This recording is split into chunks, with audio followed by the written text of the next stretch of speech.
20th century was the era of total war. Limitations on the scope of war, first built up over many centuries, had already begun to break down in the 19th century. But they were altogether obliterated in the 20th.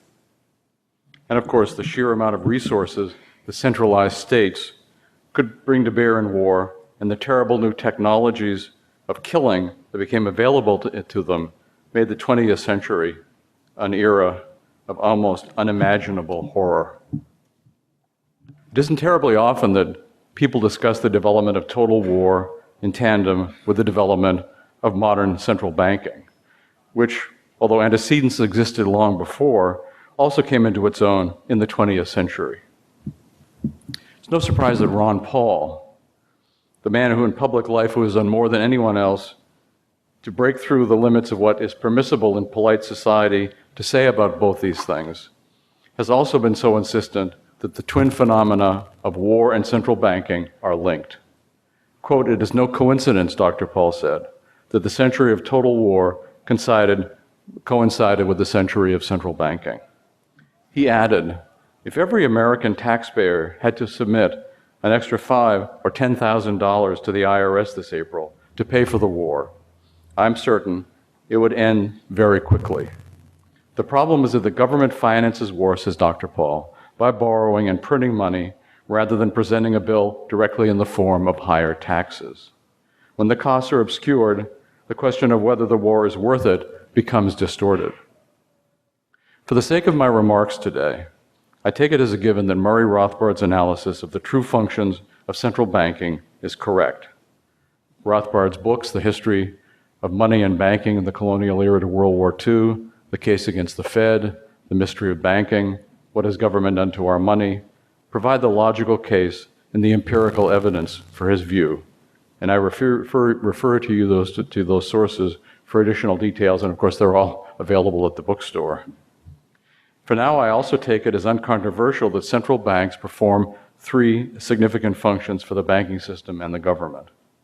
First, they serve as lenders of last resort, which in practice means bailouts for the big financial firms. Second, they coordinate the inflation of the money supply by establishing a uniform rate at which the banks inflate, thereby making the fractional reserve banking system both less unstable and more consistently profitable than it would be without a central bank, which, by the way, is the reason that banks have always clamored for central banks. Finally, they allow governments, via inflation, to finance their operations far more cheaply and surreptitiously than they otherwise could. As an enabler of inflation, the Fed is ipso facto an enabler of war. Looking back on World War I, Ludwig von Mises wrote in 1919, "One can say without exaggeration that inflation is an indispensable means of militarism. Without it, the repercussions of war on welfare become obvious much more quickly and penetratingly. War, weariness, would set in much earlier." No government has ever said, because we want to go to war, we must abandon central banking. Or, because we want to go to war, we must abandon inflation and the fiat money system. Governments always say we must abandon the gold standard because we want to go to war. That alone indicates that the restraint that hard money places on governments, precious metals cannot be created out of thin air, which is why governments chafe at monetary systems based on them. Governments can raise revenue in three ways. Taxation is the most visible means of doing so, and it is eventually, for that reason, meets with popular resistance. They can borrow the money they need, but this borrowing is likewise visible to the public in the form of higher interest rates. As the government competes for a limited amount of available credit, credit becomes scarcer for other borrowers. Creating money out of thin air, the third option, is preferable for governments, since the process by which the political class siphons resources from society via inflation is far less direct and obvious than in the case of taxation and borrowing. In the old days, the kings simply clipped the coins, kept the shavings, and then spent the coins back into circulation at the same nominal value. Once they have it, governments guard this power jealously. Mises once said that if the Bank in England had been available to King Charles I during the English Civil War in the 1640s, He could have crushed the parliamentary forces arrayed against him, and English history would have been much different. Juan de Mariana, Spanish Jesuit who in the 16th and early 17th centuries is best known in political philosophy for having defended regicide in his 1599 work, De Rege. Casual students often assume that it must have been for this provocative claim that the Spanish government jailed him for a time. But in fact, it was his treatise on the alteration of money, which condemned monetary inflation as a moral evil, that got him in trouble. Think about that. Saying the king could be killed was one thing, but taking direct aim at inflation, the lifeblood of the regime, that was taking things too far. In those days, if a war was to be funded partly by monetary debasement, the process was direct and not difficult to understand. The sequence of events today is more complicated, but as I've said, not fundamentally different. What happens today is not that the government needs to pay for a war, comes up short, and simply prints the money to make up the difference. The process is not quite so crude, but when we examine it carefully, it turns out to be essentially the same thing. Central banks, established by the world's governments, allow these governments to spend more than they receive in taxes. Borrowing allows them to spend more than they receive in taxes too, but government borrowing led to higher interest rates, which in turn can provoke the public in undesirable ways. When central banks create money and inject it into the banking system, they serve the purposes of government by pushing those interest rates back down, thereby concealing the effects of government borrowing. But central banking does more than this. It essentially prints up the money and hands it to the government, though not obviously so directly. First, the federal government is able to sell its bonds at artificially high prices and correspondingly low interest rates, because the buyers of its debt know they can turn around and sell it to the Federal Reserve. It's true that the federal government has to pay interest on the securities the Federal Reserve owns, but at the end of the year, the Fed pays that money back to the Treasury minus its trivial operating expenses. Trivial in terms of the federal budget, anyway. That takes care of the interest. And in case you're thinking, well, at least the federal government has to pay the principal, it really doesn't. The government can roll over its existing debt when it comes due, issuing a new bond to pay off the principal of the old one. Through this process, a process that not coincidentally the general public is unlikely to know about or understand, the federal government is in fact able to do the equivalent of printing money and spending it. While everyone else has to acquire resources by spending money they earned in a productive enterprise. In other words, they first have to produce something for society, and then they may consume. Governments may acquire resources without first having produced anything. Money creation via government monopoly thus becomes another mechanism whereby the exploitative relationship between government and the public is perpetuated. Now, because the central bank allows the government to conceal the cost of everything it does, it provides an incentive for government to engage in additional spending in all kinds of areas, not just war. But because war is enormously expensive, because the sacrifices that accompany it place such a strain on the public, it is wartime expenditures for which the assistance of the central bank is especially welcome.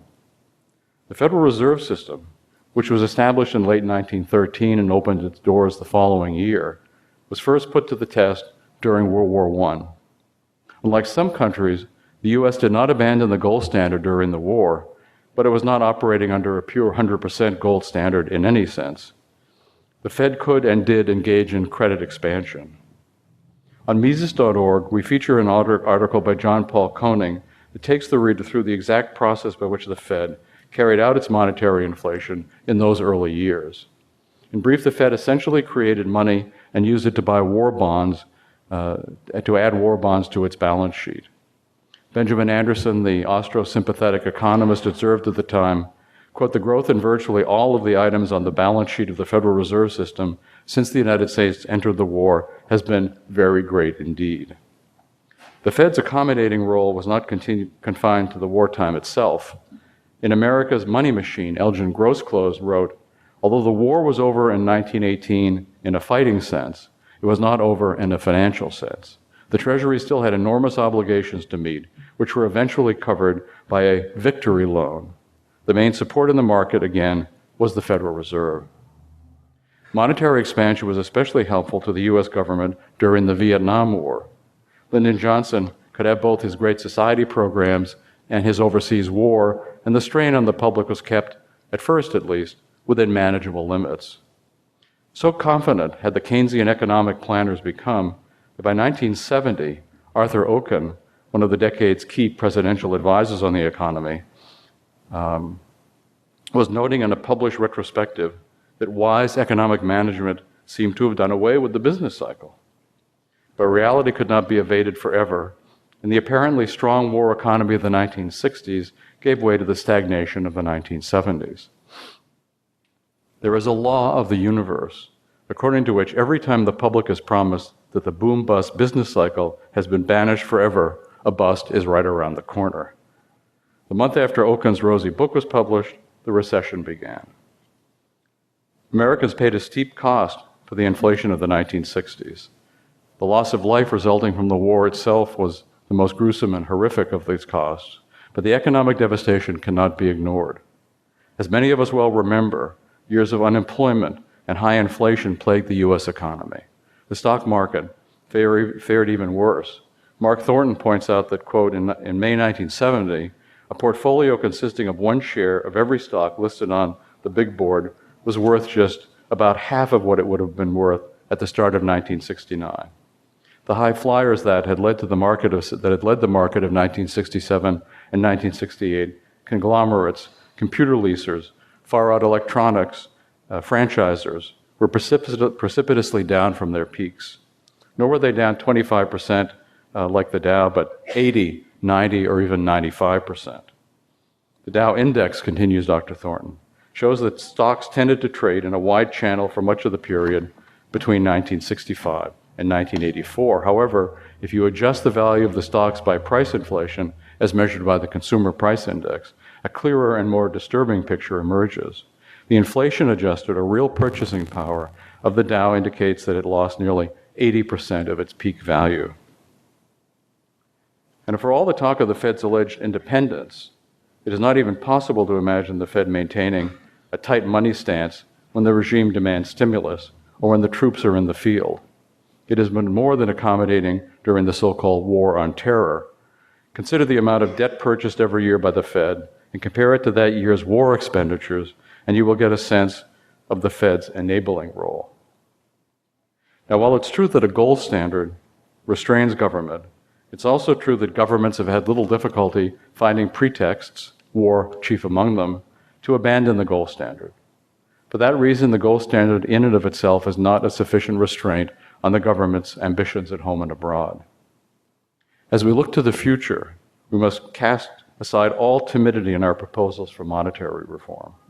We do not seek a gold exchange standard as existed under Bretton Woods. We do not seek to use the price of gold as a calibration device to assist the monetary authority in its decisions on how much money to create. We do not seek even the restoration of the classical gold standard, great though its merits are. In the 1830s, as Tom Woods pointed out, the hard money Jacksonians coined the marvelous phrase, separation of bank and state. That would be a start. But what we need today is the separation of money and state. There are some ways in which money is unique among goods. For one thing, money is valued not for its own sake, but for its use in exchange. For another, money is not consumed, but rather is handed on from person to person. And all other goods in the economy have their prices expressed in terms of this good. But there is nothing about money, or indeed anything else, that should make us think its production must be carried out by the government or its designated monopoly grantee. Money constitutes 1/2 of every non-barter market transaction. People who believe in the market economy, and yet who are prepared to hand over to the state the custodianship of this most crucial good, ought to think again. Interventionists sometimes claim that a particular good is just too important to be left to the market. The standard free market reply turns this argument around. The more important a commodity is, the more essential it is for the government not to produce it, and to leave its production instead to the market. Nowhere is this more true than in the case of money. As Ludwig von Mises once said, the history of money is the history of government efforts to destroy money. Government control of money has yielded monetary debasement, the impoverishment of society relative to the state, devastating business cycles, financial bubbles, capital consumption because of falsified profit and loss accounting, moral hazard, and most germane to this topic today, the expropriation of the public in ways that they are unlikely to understand. It is this silent expropriation that has made possible some of the state's greatest enormities, including all its wars, and it is all these offenses combined that constitute a compelling popular brief against the current system and in favor of a market substitute. The war machine and the money machine, in short, are intimately linked.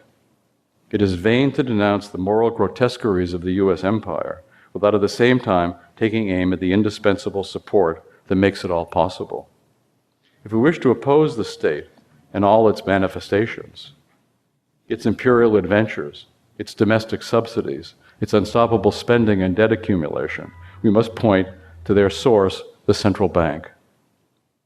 The mechanism that the state and its kept media and economists will defend to their dying days. The state has persuaded the people that its own interests are identical with theirs. It seeks to promote their welfare. Its wars are their wars. It is the great benefactor, and the people are to be content in their roles as its contented subjects. Ours is a different view. The state's relationship to the people is not benign. It is not one of magnanimous giver and grateful recipient. It is an exploitative relationship, whereby an array of self-perpetuating fiefdoms that produce nothing live at the expense of the toiling majority. Its wars do not protect the public, they fleece it. Its subsidies do not promote the common good, they undermine it. Why should we expect the production of money to be an exception to this general pattern? As F.A. Hayek said, it is not reasonable to think that the state has any interest in giving us a, quote, good money.